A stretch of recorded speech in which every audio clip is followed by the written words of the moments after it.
તો મિત્રો આગળના વિડીયોમાં જોયું એમ અમે ગટકાથી જતા હતા ત્રિવેણી સંગમ અને રસ્તામાં થઈ રહ્યું પેટ્રોલ. હવે પેટ્રોલ આજુબાજુ કંઈ પેટ્રોલ પંપ દૂર સુધી છે નહીં, એટલે મારું એક્ટિવા લઈને પપ્પા પેટ્રોલ ભરાવા ગયા છે. તો હવે અહીંયા રાહ જોઈએ છે, અહીંયા હોટલ જેવું છે, ત્યાં આવે એટલે પેટ્રોલ પુરાવી અને પછી નીકળીએ. પેટ્રોલ લઈને આવી ગયા છે.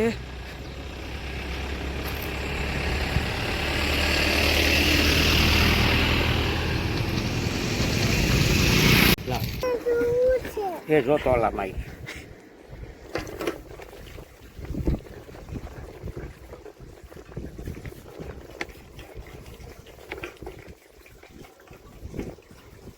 હાલો બંબાર જાય.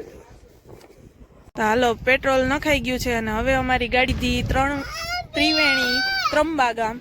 તો બ્લોગમાં જોડાયા રહેજો. તો આપણે પહોંચી ગયા છીએ ત્રિવેણી સંગમ.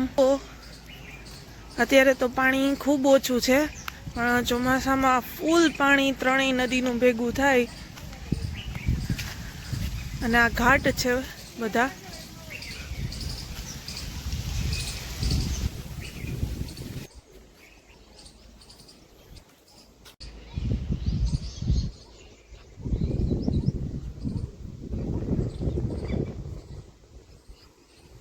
તો મિત્રો મંદિરે જતા પહેલા આપણે હાથ પગ ને એવું બધું ધોઈ લઈએ. ખૂબ તડકો લાગ્યો, તો વ્રજને તો એટલો તડકો લાગ્યો તો કે મારે નાઈ જ લેવું છે. તો જો એ ગ્લાસેથી નાઈ છે. અમારા વ્રજને તો પાણી હોય ને એટલે બીજું કાંઈ ન જોઈ.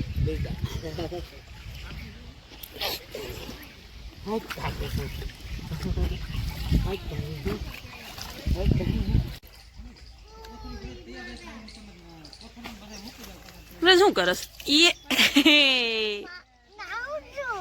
નાવ છો તો હાથ પગ મોઢું ધોઈને આપણે જઈએ છીએ દર્શન કરવા મંદિરે. તો આ ત્રંબકેશ્વર મહાદેવ મંદિર છે. તો ફ્રેન્ડ્સ પહોંચી ગયા છીએ ત્રિવેણી ઘાટ ત્રંબા મંદિરે અને હવે જઈએ છીએ દર્શન કરવા માટે. જોડાયા રહ્યો બ્લોગમાં. પાછળ તમને દેખાય છે એમ આખો ઘાટ વિસ્તાર છે અને ત્રણેય નદીનો સંગમ છે. મિત્રો અધિક માસ આવે ગોપી મહિનો, ત્યારે અહીંયા પગ મૂકવાની જગ્યા ન હોય. અમે આવ્યા હતા બધા ત્રિવેણી સંગમ આંબુડું જાંબુડું અને જે ગોપીઓની અહીંયા ભીડ જમા હોય. અત્યારે તો સાવ શાંતિ છે અને ગૌશાળા અને વિશાળ જગ્યામાં આ ત્રંબકેશ્વર મહાદેવનું મંદિર છે.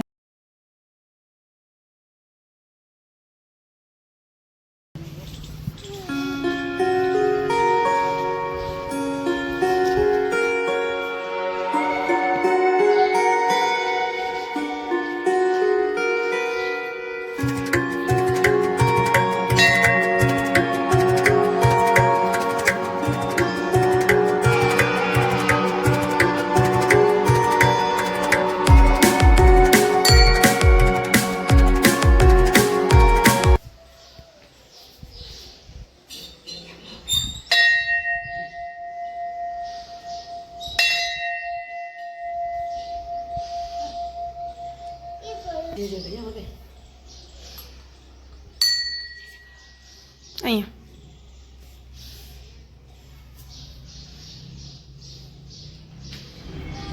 તો સતીમાની ડેરી, ભગવાન શ્રી રામનું મંદિર, મહાદેવનું મંદિર, અહીંયા નાના મોટા ઘણા મંદિરો આવેલા છે મિત્રો. ખૂબ વિશાળ જગ્યામાં છે અને અખંડ ધૂણો પણ અહીંયા ચાલુ હોય છે.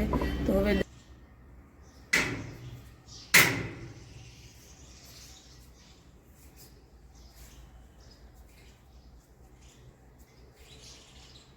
દર્શન કરીને લાગી છે ખૂબ કડકડતી ભૂખ. તો વનભોજન કરવા હાલો મિત્રો. તો આપણે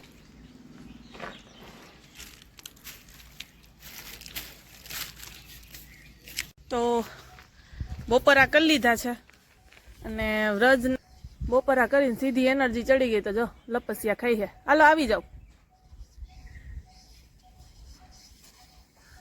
આવો એ હા તો મજા મજા કરે છે. હાલો તેદી તેદી સ્ટાર્ટ. મિત્રો બાળક સાથે રહીને બાળક જેવું થવું જ પડે. રજ કે મમ્મી તું પણ લપસ્યું ખા. હવે ના છૂટકે આપણે આપણું બાળપણ યાદ આવી જ જાય. અને મેં પણ એક લપસ્યું ખાધું, પણ હું તો લપસ્યામાં સમાતી પણ નથી.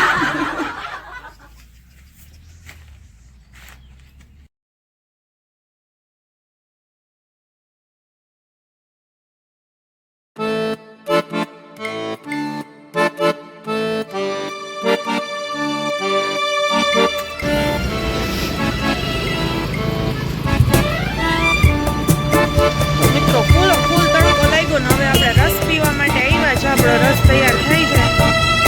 રજના દાદા ને બધા બેઠા છે. હાલો રસ પીવા.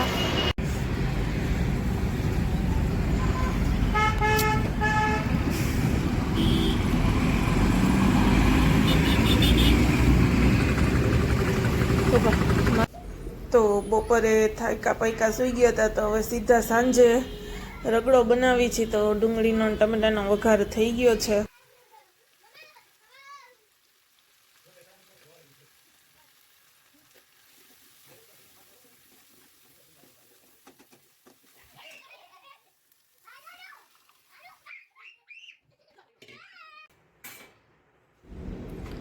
તો રગડાની બધી વસ્તુ પ્રિપેર કરી નાખી છે, બધું કટિંગ ને ચટણી ને.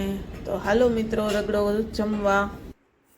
જોઈ શકો છો બધી તૈયારી થઈ ગઈ છે. બસ હવે જમવા જ બેસીએ છીએ. તો હાલો બધાય જમવા.